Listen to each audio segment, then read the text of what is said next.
So ఇక్కడ మీరు చూసుకోండి, ఎయిర్పోర్ట్లో కొత్త జాబులనే రిలీజ్ అయినాయి అనమాట. ఇది మాత్రం ఈ జాబ్ని అస్సలు మిస్ చేసుకోమాకండి. ఎన్ని అలవెన్సెస్ కలుపుకుంటే 1,16,000 వరకు మనకి జీతం అనేది వస్తుంది.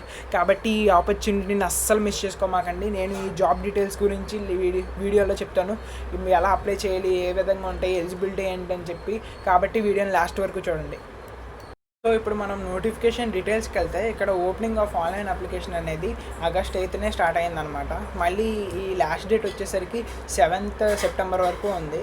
సో మీరు కంప్యూటర్ బేస్డ్ టెస్ట్ అనేది ఉంటుందన్నమాట. దీనికి ఎటువంటి ఎక్స్పీరియన్స్ ఏమీ ఉండదు. మీరు డైరెక్ట్గా ఎగ్జామ్ రాస్తే మీకు మంచి జాబ్ అనేది వస్తుందన్నమాట. ఇక్కడ మీరు చూసుకుంటే ఏమేమి పోస్టులు అనేవి ఉన్నాయని చెప్పి ఇక్కడ చెప్పాడు. మేనేజర్ ఇంకా జూనియర్ ఎగ్జిక్యూటివ్ పోస్టులు అనేవి ఖాళీగా ఉన్నాయి. చూసుకుంటే ఇక్కడ మీకు లీస్ట్ వచ్చేసరికి 40,000 ఉందన్నమాట. సో అది అప్ టు 1,40,000 వరకు పెరుగుతుంది. సో మీరు చూసుకోండి, ఇక్కడ మీరు అన్ని శాలరీతో పాటు అన్ని అలవెన్సెస్ కలుపుకుంటే మీకు సుమారుగా 1,16,000 వరకు మీకు జీతం రావడానికి ఛాన్స్ ఉంది. సో మీరు చూసుకోండి, దాంతోపాటుగా అది 21 లక్షల వరకు మీకు పెరగచ్చు. సంవత్సరానికి అయితే 14 లక్షలు ఉంటుందన్నమాట. అది 21 లక్షల వరకు పెరగచ్చు అని ఇక్కడ ఉందన్నమాట.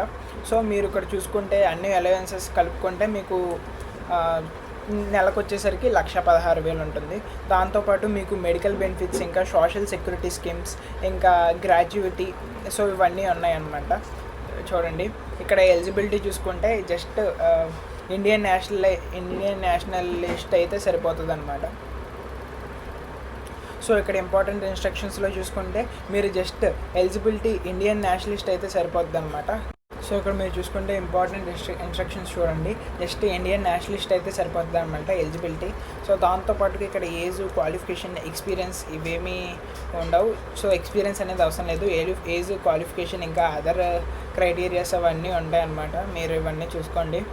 సో ఓబీసీ, ఎన్సీఎల్ వాళ్ళు ఉంటారు కాబట్టి వాళ్ళు సర్టిఫికేట్ అనేది ఫైనాన్స్ ఇయర్ 2026-2027 అప్డేటెడ్దే ఇక్కడ సబ్మిట్ చేయాలన్నాడు. సో సేమ్ ఈడబ్ల్యూఎస్ వాళ్ళు కూడా అంటే వాళ్ళు సబ్మిట్ చేయాల్సిన EWS certificate valid for financial year 2026-2027 మాత్రమే అప్లికేబుల్ అయిద్దని వీడు ఇక్కడ చెప్తున్నాడు.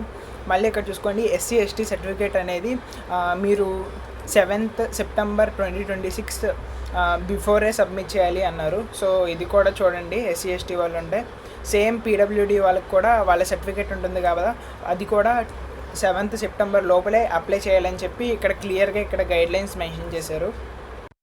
సో ఇక్కడ మీరు చూసుకోండి, selection process, candidate should carefully read the important instructions before filling the application form.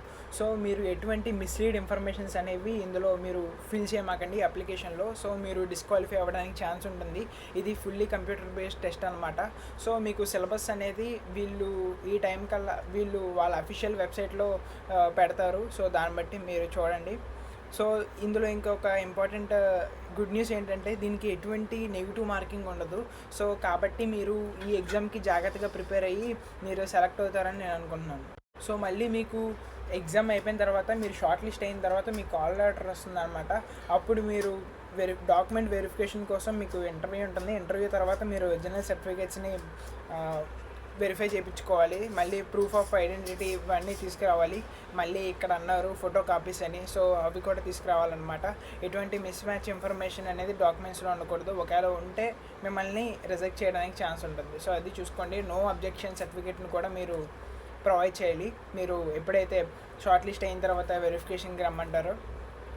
So ఇవన్నీ చూడండి. ఎస్సీ ఎస్టీ సర్టిఫికేట్స్ని కూడా మీరు ఈ సర్టిఫికేట్స్ని కూడా కొంచెం చూసుకోండి, ఎటువంటిది మిస్లీడ్ ఇన్ఫర్మేషన్ ఉండకూడదు, మళ్ళీ రిజెక్ట్ అవ్వడానికి ఛాన్స్ ఉంటుంది. సో మీరు ఇక్కడ ఏజ్ లిమిట్ చూసుకోండి, మళ్ళీ ఏజ్ రిలాక్సేషన్ కూడా ఇచ్చాడు. సో ఏజ్ లిమిట్ చూసుకుంటే పోస్ట్ వైజ్గా ఇక్కడ మీకు ఏజ్ లిమిట్ ఇచ్చాడు. అదే ఎస్సీ ఎస్టీ వాళ్ళకైతే 5 years ఏజ్ రిలాక్సేషన్ ఇచ్చాడు. ఓబీసీ వాళ్ళకైతే 3 years ఇచ్చాడు. పీడబ్ల్యూడీ వాళ్ళకి 10 years ఇచ్చాడు. సో ఈ క్రైటీరియాని కూడా ఒకసారి అబ్జర్వ్ చేయండి. సో మీరు ఇక్కడ చూడండి, డిఫరెంట్ పోస్టులనే ఇక్కడ మీకు ఇచ్చాడు. సో ఈ జాబ్స్ అన్నింటికి మీకు ఎక్స్పీరియన్స్ కావాలి, కానీ లాస్ట్లో ఉన్నాయి చూడండి, ఇవన్నీ జూనియర్ ఎగ్జిక్యూటివ్. సో వీటికైతే ఎటువంటి ఎక్స్పీరియన్స్ అవసరం లేదు. కన్ఫ్యూజ్ అవ్వమాకండి, ఇవి అన్నింటిని కూడా ఒకసారి విజిట్ చేయండి. దీనికి ఎటువంటి ఎక్స్పీరియన్స్ అనేది అవసరం లేదు. సో దాంతోపాటు ఇక్కడ మీకు క్వాలిఫికేషన్స్ కూడా ఇచ్చాడు. Masters in business administration with specialisation in finance or post graduate diploma in management with specialisation in finance. So ఇవన్నీ ఇచ్చారు కదా, మీరు ఈ క్వాలిఫికేషన్స్ కూడా చూసుకోండి ఒకసారి. ఇక్కడ full time regular bachelor degree in engineering.